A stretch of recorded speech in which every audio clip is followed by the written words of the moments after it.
What are you watching? They did an update today, Okay. and I'm watching them talk about it. And now I'm reacting to it. Okay. And I'll be uploading the video when I'm done.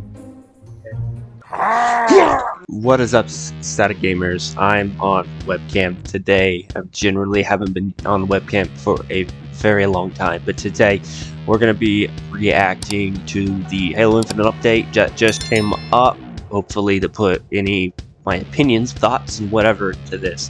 I thought this would be a good idea to do this video reacting to this because I don't always agree with everything they say, but I have a lot of respect for Joe Staten, and we're going to hear from the new guy. So I'm actually going to start this back from the beginning, and let's get into this.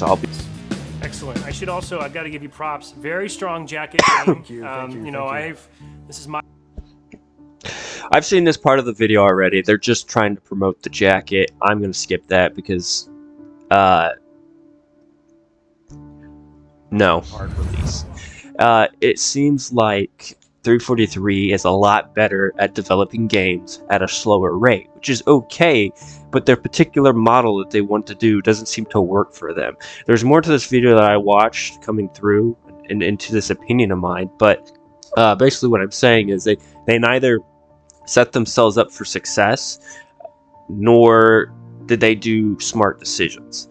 Right now, my opinion of 343 is not the work smarter, not harder. They're the opposite of that. They are working harder than smarter, which I think is having a huge impact on how they produce things. There's a lot of things. We got a whole bunch of things to talk about today. Got a bunch of notes. It's going to be super fun to talk through. But there have been bright spots as well this year. Like I think of the co-op flight that we just did. I agree. Jumped into play. Really positive reaction. I loved it. I had fun playing. Bugs before we launch it, so that was super exciting. We've gotten a couple drop pods out, some great quality of life improvements. But you're right, there's still a lot more. I wouldn't say those drop pods were a moment of light. I think the only one that you've had since the game launched has two moments that I can think of was the lowering of prices, which I don't think really solved the issues entirely, and the co-op flight. Only two moments in this game that, at least to me, resonated. Yeah, let's do that. So, before we actually jump into that, I want to talk a little bit about how we thought about our priorities for the player first. I think starting with why you're doing things and why you care about those things is probably the most important thing that we could do as a team. And so for us, when we look at where we were going, what we want to achieve for this service, what we want to achieve for our loyal players, because we have a lot of them, it's super clear that our number one priority needs to be achieving seasonality. Now, what does that mean? It means we need to get our players more of what they want, and we need to get it to them faster and with more consistency than we have. 2 seasons a year doesn't cut it. It's just not going to cut it. That's not what our players deserve. It's not what they expect. It's not what our team wants to do. It's not what I want to do. And so when we say a seasonality, like we want to get it under 20 weeks. We want to get it to 13 weeks. Ideally, we're doing 4 a year. We're not going to be there right away, but this is a service. And that is the number one priority that guides everything we do. It's like getting faster, getting that out there as quickly and consistently as we can. So that I agree, but you are in a position where I don't trust your words as a company, particularly, especially because Halo 4, for me, just me in the past, I defended Halo 4 when nobody did. I didn't defend Halo 5. As a matter of fact, I went as far as to break my disk, uninstalled the game, but as it got updated, I came back. You managed to bring me back, but then when Infinite came out, I pretty much was just like, bruh, this is the third time, right?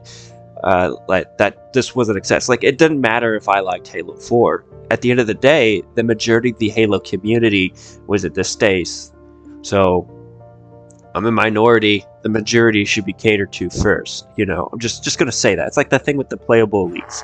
I really want playable elites, but I understand that I'm not the majority of the players.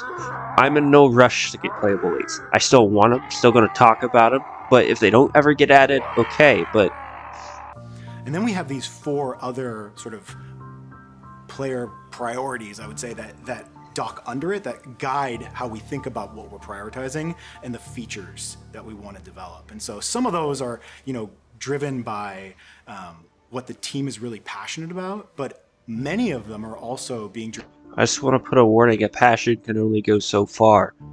It can also make you blind. Driven by what we very clearly see the players want and need from this experience and what the team wants to deliver for them. We believe our players deserve a Halo Infinite where it's infinitely rewarding. I agree. Players need to be able to feel rewarded for playing no matter what they play. I agree. The second one is actually personal. A solution to that is a player progression. I like the 1 through 50 HP system, but even better, I like the original ranking system Halo 3 had. We believe that players need to be able to feel like they belong and can express their Halo identity in meaningful ways. Express their Halo identity in meaningful ways. I want to throw out my playable elites again. That was my identity. That was my express. One of the things that I like that 343 did in regards to multiplayer is canonize our Spartans. It would be a dream to me to canonize my elites. I want to be my elite Selagarume. That would be awesome. That'd be amazing. There's a reason why I like the elite culture. I'm naturally religious, so I'm drawn into the honor-bound system. I'm naturally drawn into the swords and Sangheili culture because I resonate it with more than I do, say, the Spartan military personal stuff. I also want to throw out that in regards to the Spartan, they emphasize Spartans a little too much. I think they've forgotten about the Marines, the UNSC, ONI, and a lot of the other factions that are kind of like subtly present within Halo. Just something that I kind of wanted to throw out there in that regards, because I have friends, an entire Discord called the Outcasted that does express themselves, but they aren't fully able to do so. There's Charlie, who is basically a robotic flood that has robotic arms and legs. Well, he's able to do that in Halo Infinite because he can express himself. There's one who is a Moa that has free. They're like the Bad Batch from Star Wars, right? And some of them can't properly express themselves in their group throughout Halo because Halo's customization hasn't evolved to allow things like playable brutes or even grunts or stuff. I mean, this is an extreme. I'm just using that as an example. But taking it to a lesser extreme, there's like my Spartan persona, if you will, in the game. I've always ran with two types of sets that you guys have done, and that was either the ODST. I played as an ODST for a very specific reason. We also want an experience that's competitive and fair. I agree with fair. I don't 100% agree with competitive. Let him continue talking before I give. We're a very competitive game. That's our DNA. No. Okay, I'm glad I went forward. This is where I have been in the video. We are not just a competitive game. Like, seriously, not just a competitive game. Seriously, no. Like, when I first started playing Halo, I could care less whether I was winning or losing. I think this is one thing 343 keeps getting wrong. We're a party game. We're about getting with our friends and playing with our friends in our specific groups. If we can't play or find or match with people, your game is not going to succeed as well as the previous Halos. It's like there's no press X to play with team. There's no, and what's funny? What's funny is, I'm just going to throw this out. Fortnite is better at being Halo than Halo right now. Halo has all these things that make it feel great, that you can go play with friends, you find someone you like, you can party up with them, you can easily add them as a friend in the game itself. And they've got their creative mode, which is way, I think, personally, better than Forge. I will see when Infinite truly comes out. I can get my hands on it if that opinion of mine will change.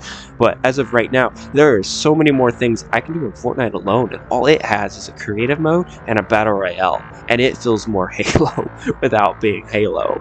I just wanted to throw that out there, and that's because it's literally a party game. You're meant to play with friends. Halo Infinite, or the first Halo multiplayer, I didn't even play. Why? because I didn't play Halo for competitive. There wasn't even a rank system back there. So that statement sounds stupid to me. That sounds so stupid.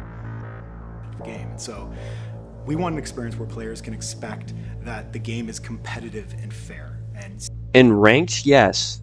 Everywhere else, no. But it seems like constantly Halo is sweat right now, and that draws me away from Halo I Infinite. also say I'm incredibly excited about Forge. Yes. I mean, we're talking complete game changer here. I'm sure, like me, you've seen a lot of the stuff the community has unofficially already been doing with Forge over the last few months, and it is already blowing minds, safe to say. Yeah, I mean, the fact that people have put so much love and time into this when they're not even able to really save it, it's just incredible. So getting the Forge beta out November 8th along with the winter update, huge priority. I mean, the whole studio is vibrating with excitement to see what all you start to create. It's gonna be a lot. It's gonna be a lot of fun. And I mean, we're not doing a huge Forge deep dive reveal here That's right. today, but I did want to just touch on it because, you know, folks have just been very antsy about when and why aren't we discussing Forge, and it's coming, and now we have a date, right? But Yep.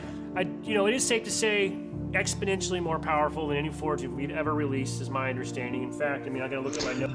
I'm gonna be comparing Halo Infinite Forge to Fortnite's creative mode to see if it stands up with the current AAA standards. And supposedly Call of Duty is getting a creative mode too, so that if it does with the new Modern Warfare 2, that's going to be interesting. Notes here, but for context, I didn't realize this, but Halo 5's Forge was no slouch either, and I believe the maximum object count was about 1,600. Halo Infinite supports upwards of 7,000 objects, so the things that you can do now are greater than ever. Equipment pad and can hold a maximum of 4 charges. Playing with this has been super fun. It sets up a whole new style of tactics, new style of play.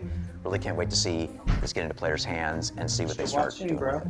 So there's Reacting to the video, I'm recording. Season 3 when it arrives on March 7th. You're on camera. In addition, Say hi to YouTube. What's a little weird? What are you watching? They did an update today, Okay. and I'm watching them talk about it, and now I'm reacting to it. Okay. And I'll be uploading the video when I'm done. Okay. Okay, you're trying too hard. Get over here. the support site and the player feedback avenues. So we'll have more information obviously as we get closer, official patch notes. Okay, so I think that's good to go through that. Overall, I think this stuff's a very, very good thing, and also it's still got some YouTube problems. I'm glad this video popped out. It's been more than an hour ago since I uploaded this, but I did see Actman or Late Night's response here, and it's like he wants to see monthly videos like this too, much like that I do. The extended gaps is definitely a lot of frustration. I went on to reply to him, and this is personally how I feel about this whole experience here, but I personally believe it's nearly too late.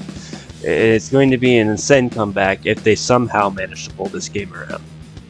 I've been giving up hope for playable leads and a lot of the smaller things because they didn't even get the basic things, and I'm not going to jump to immediate conclusions. However, I will believe it when I see it. I need them to prove to me and to us that they can be trusted going forwards. And a lot of things they've done have not been that. Anyway guys, that's my reaction to the video. If you guys enjoyed, hit that like video, and I'll see you guys in the next video. This is DanielS5496, signing out.